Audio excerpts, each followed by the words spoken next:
Their intentions were fair, but their execution was flawed.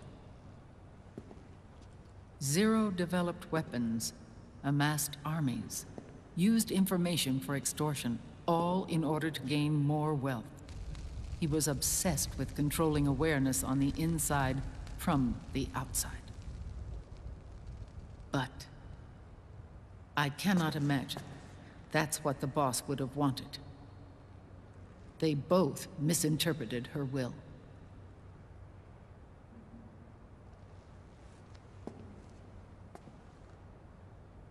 And their absolute reverence for her drove them apart. So began the war between Zero and Big Boss.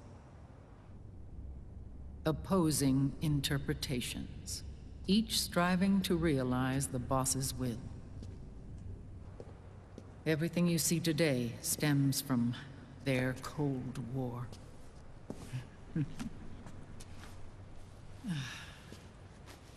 Differences in race, in religion, in ideology.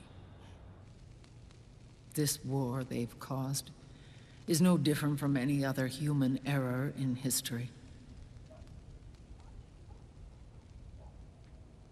It all started with a tiny fork in the path and grew into a great rift.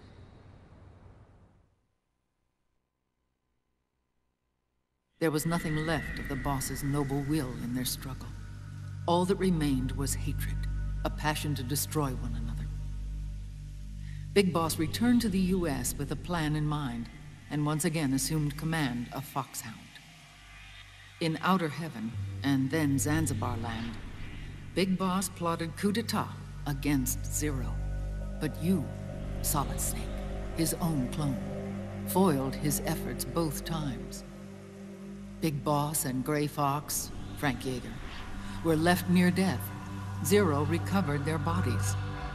Frank Yeager's entire body was reconstructed through surgery, and he was reborn as the cyborg ninja. Big Boss, now a vegetable, became a prisoner of Zero even in death.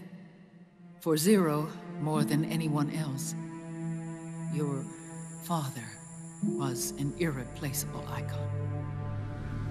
No, the truth is, for Zero, he was an irreplaceable friend. After Big Boss's betrayal, Zero could no longer believe in something so uncertain as life. He lost his belief in everything. Nations, organizations, individuals. Zero was no longer willing to place his organization in the hands of the next generation. Instead, he set up a network of AIs, a decision-making system formed from all the information he had accumulated.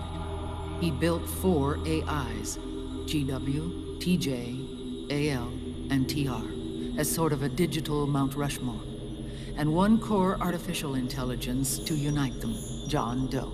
GW. The same GW we destroyed 5 years ago. The same. Ever since GW was cut off, JD and the other 3 AIs have controlled all information on every aspect of global society. Economics, politics, law, morals, and culture. The war economy is no exception. In the shadow of the system and its complete control over the world, Big Boss isn't allowed to live or die. He's trapped for eternity in a brain-dead prison. To bind himself to his friend, to ensure his rule over the world, Zero transformed Big Boss into an icon, neither living nor dead. Sounds almost like a religion. Naturally, Ocelot and I planned to free him from Zero's prison. We enlisted Naomi Hunter, an authority in the field of nanomachine research, into our organization. And we used Frank Yeager to kill Dr. Clark. Ocelot tortured the DARPA chief, Donald Anderson, also known as Sigint, to death, and made it look like an accident. The Shadow Moses incident. With Paramedic and Sigint dead, Zero was the only one left. But we too paid a price. I lost Ocelot. Ocelot wasn't fighting for the Pentagon or the Russians, and certainly not for Zero. He was fighting for Big Boss. He idolized him.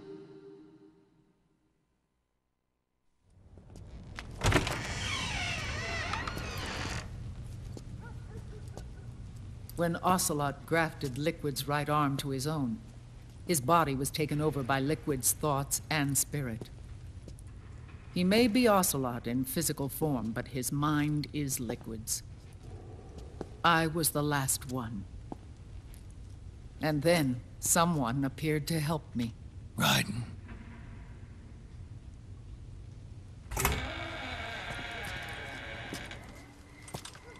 It was when I met him that I finally discovered the location of Big Boss.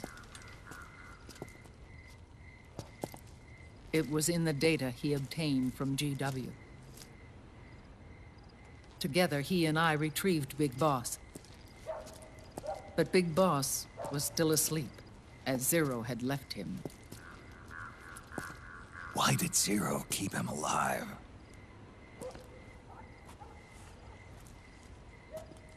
People need heroes. Zero wanted to create a messiah. A legend that would never die. Liquid is after Big Boss's body.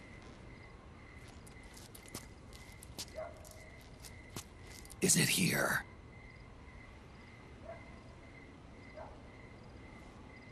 I'll take you to meet him.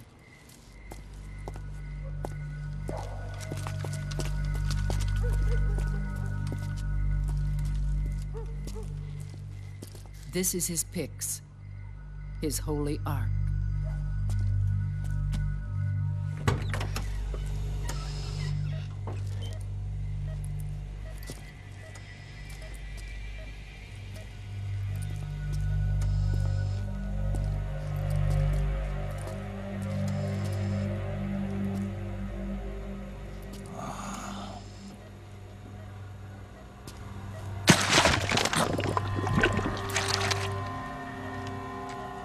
His body is alive, but his consciousness is locked away by nanomachines. So technically speaking, he's not really brain dead. We can't allow Liquid to inherit the same sins that corrupted Zero, manipulating people's minds for the sake of his own ego.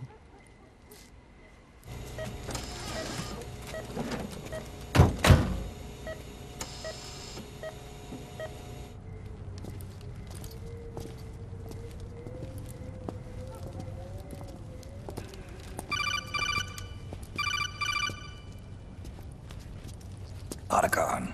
Snake, it's Naomi. What happened? She's gone. She's not in the Nomad anymore. When? Less than an hour ago. She disappeared right after she and Sonny got back from Dr. Madnar's place. Why weren't you watching her? I didn't have my glasses on. Naomi said it herself. The experiment can't succeed without her. You think she went back to Liquid? What about Raiden? Good news on that front. We managed to get our hands on a dialysis machine and set up an ICU. We just started him on dialysis and treatment for his wounds. Will he live? Yeah, no worries there. Sonny's taken over for Naomi. But his treatment's probably gonna take 48 hours. Until then, Raiden can't move. Hey, you! Come here!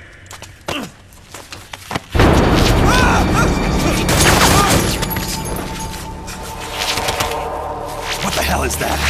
Move!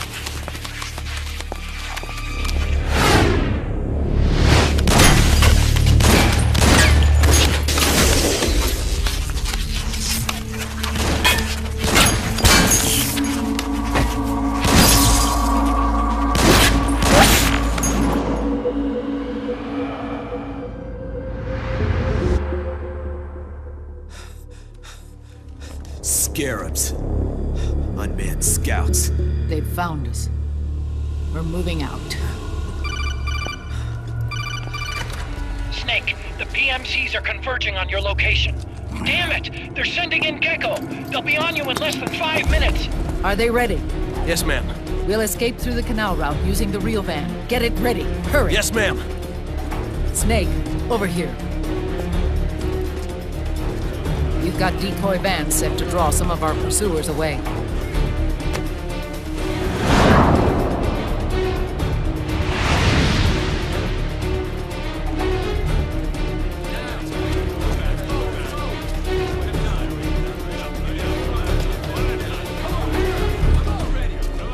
All of these children were orphans. They work in arms factories. And when they grow up, they want to join a PMC. They seek revenge on other companies, PMCs that killed their parents, and use their earnings to support their younger siblings. There are countless child soldiers like these in the PMCs. Nowadays, anyone with a computer can get combat training. The FPS games that these children love are distributed for free by these companies. Of course, it's all just virtual training. It's so easy for them to get absorbed by these war games.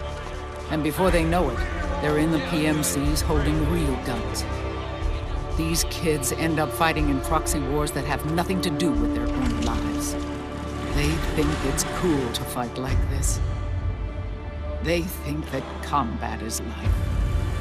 They don't need a reason to fight. After all, for them, it's only a game. Zero is the cause of all this. Defeating Liquid won't change things. Unless we stop the Patriot system, the cycle will go unbroken.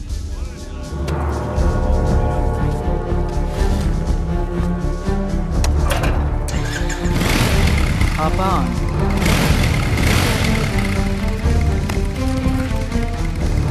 Hold on to me.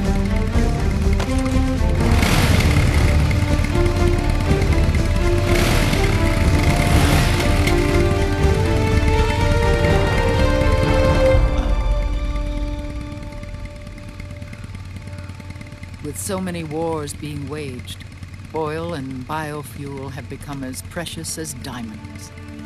It's been a while since I went out for a ride. Are you sure about this? I only get off my bike when I fall in love. Or fall dead. Big Mama. Call me Eva.